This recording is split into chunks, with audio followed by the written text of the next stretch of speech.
Hello, my name is Theo, and I'm here with Kevin, who does all the short talks on islands. And right now we want to talk about a mangle, a roll mangle. And this one is made by the James Munch Ltd. in Aberdeen, England.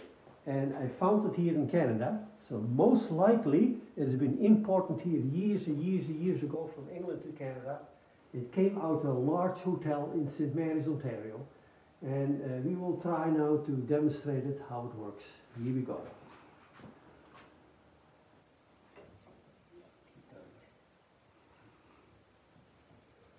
You put a damp cloth in it, and all you have to do is turn.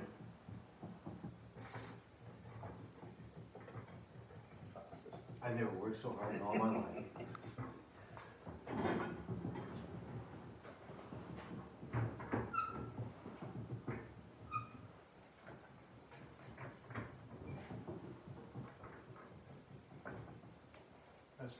And here it is.